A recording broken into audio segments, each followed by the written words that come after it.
उज्जैन की धार्मिक परंपरा में भगवान महाकाल को नगर के राजा के रूप में भी माना जाता है। श्रावण मास में निकलने वाली महाकाल की सवारी इसी राजसी परंपरा से जुड़ी है। इस दौरान भगवान महाकाल की सवारी उज्जैन की गलियों से निकलती और भक्त बड़ी संख्या में उसके दर्शन करते हैं। Hey guys, hello everyone, welcome back to my channel. दोस्तों, क्या आप जानते हो भारत में एक ऐसा शिवलिंग है जहाँ पे स्वयं काल भी गढ़ जाता है। एक ऐसा मंदिर जहाँ भस्म से भगवान शिव का श्रृंगार होता है। एक ऐसा मंदिर जहाँ आकर मृत्यु का भय कम हो जाता है। वही ज्योतिर्लिंग में स्थित श्री महाकालेश्वर टेम्पल। यह है भारत के 12 ज्योतिर्लिंगों में से एक ज्योतिर्लिंग और यह दुनिया का एकमात्र साउथ फेसिंग शिव का मंदिर है। यह ज्योतिर्लिंग दक्षिण मुखी होने के कारण महाकाल को मृत्यु का स्वामी माना जाता है। मान्यता है कि यहाँ भगवान शिव स्वयं महाकाल के रूप में प्रकट हुए और अपने भक्तों की रक्षा की।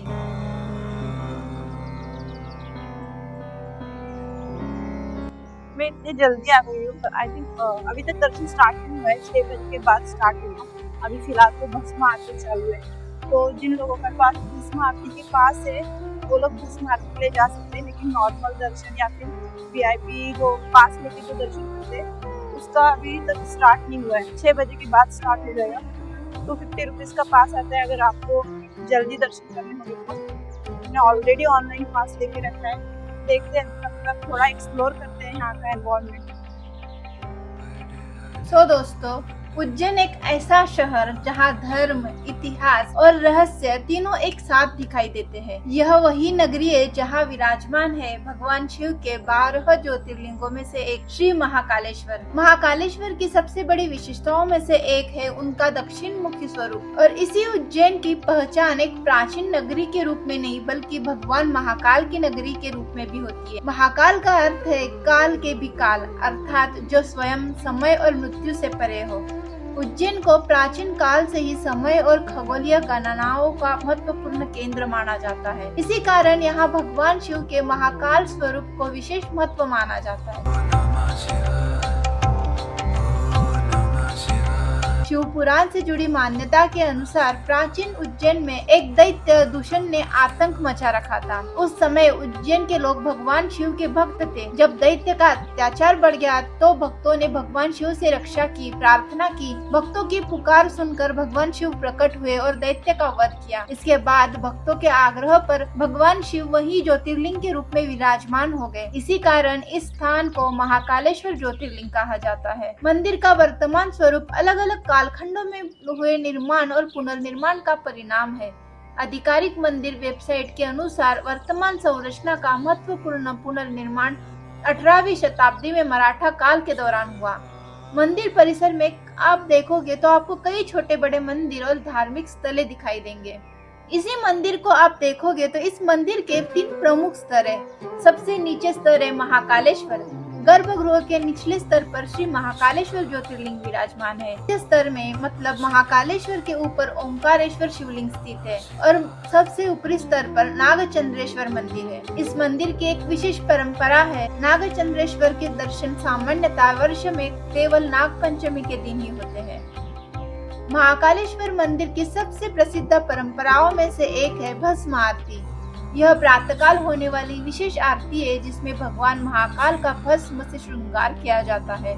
महाकालेश्वर मंदिर से जुड़े उज्जैन के इतिहास को समझने के बाद और एक बेहद रोचक स्थान आता है, वो है विक्रमादित्य टीला, जिसे सिंहासन बत्तीसी की परंपरा से जोड़ा जाता है। उज्जैन की यह पहचान केवल महाकाल से नहीं बल्कि सम्राट विक्रमादित्य की ऐतिहासिक पौराणिक परंपरा से जुड़ी हुई है। हालांकि यह महत्वपूर्ण बात समझना जरूरी है कि विक्रमादित्य से जुड़ी कई बातें लोक कथाओं, साहित्यिक परंपरा और धार्मिक मान्यताओं से मिलती है। भारतीय लोक परंपरा में सम्राट विक्रमादित्य को उज्जैन का महान और न्यायप्रिय राजा माना जाता है। उनसे जुड़ी कथाओं में उन्हें वीर योद्धा, न्यायप्रिय राजा, विद्वानों के संरक्षक, कला एवं साहित्य के प्रेमी, दानी और प्रजापालक के रूप में प्रस्तुत किया जाता है। उनसे जुड़ी प्रसिद्ध साहित्यिक परंपराओं में सिंहासन बत्तीसी और वेताल 25 विशेष रूप से प्रसिद्ध है। विक्रमादित्य टीले को स्थानीय परंपरा में राजा विक्रमादित्य के दरबार और सिंहासन से जोड़ा जाता है। उसी के साथ साथ विक्रमादित्य की परंपरा से नवरत्नों की भी कथा जुड़ी हुई है। लोकप्रिय परंपरा में उनके दरबार के नवरत्नों में अक्सर इन विद्वानों के नाम लिए जाते हैं, जिनके यहाँ पे कई पुतले हमें दिखाई दे रहे हैं। कालिदास, वराहमिहिर, धन्वंतरी, शपनक, अमर सिंह, शंकु, वेताल भट्ट, घटकरपर, वररुचि। लेकिन यहाँ भी एक सावधानी जरूर है, इस सभी विद्वानों का एक ऐतिहासिक दरबार में होना आधुनिक इतिहासकारों के बीच निर्विवाद रूप से प्रमाणित नहीं माना जाता। इसी उज्जैन की धरती पर महाकाल की भक्ति और विक्रमादित्य की वीरता दोनों की कहानियां एक साथ दिखाई देती है। यही वजह है कि उज्जैन केवल एक धार्मिक शहर नहीं, बल्कि भारत की प्राचीन सांस्कृतिक और ऐतिहासिक विरासत का भी एक महत्वपूर्ण हिस्सा है।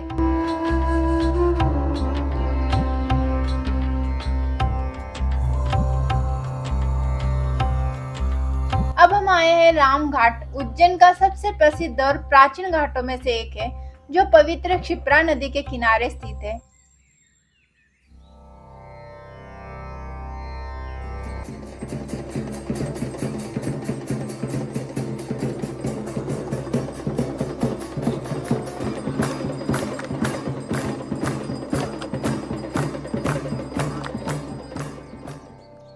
धार्मिक दृष्टि से इसका विशेष महत्व है और यह सिंहस्थ कुंभ मेले के प्रमुख स्थान स्थलों में शामिल है। स्थानीय धार्मिक मान्यता के अनुसार भगवान श्री राम ने अपने पिता राजा दशरथ के निधन के बाद उज्जैन में उनका श्राद्ध एवं अंतिम संस्कार संबंधी कर्मकांड किया था। जिस स्थान पर यह धार्मिक कर्म हुआ वह आगे चलकर रामघाट के नाम से प्रसिद्ध हुआ।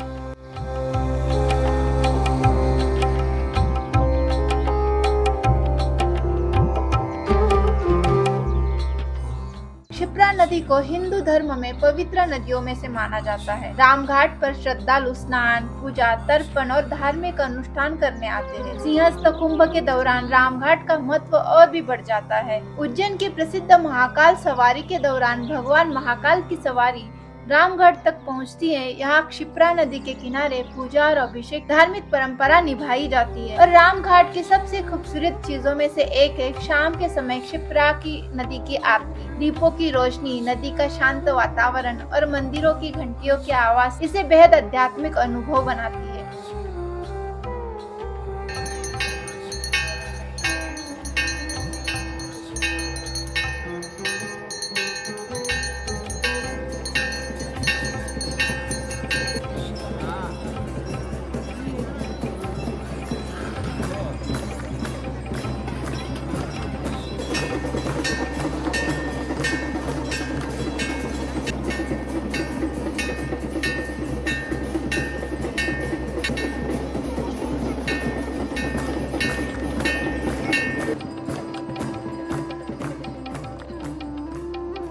क्षिप्रा नदी के किनारे बना यह घाट सिर्फ एक खूबसूरत जगह नहीं, बल्कि उज्जैन की धार्मिक और ऐतिहासिक पहचान का एक महत्वपूर्ण हिस्सा है। अगर आप उज्जैन की आध्यात्मिक यात्रा पर आए हो तो महाकालेश्वर के दर्शन के साथ रामघाट जरूर आइए।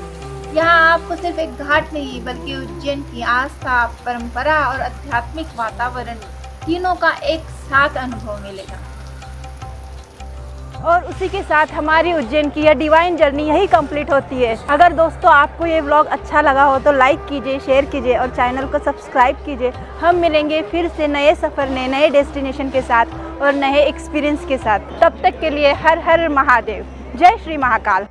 Till then, keep exploring, keep traveling and keep creating beautiful memories. Thank you so much for watching. Jai Mahakal, Har Har Mahadev. See you in the next vlog. Bye bye.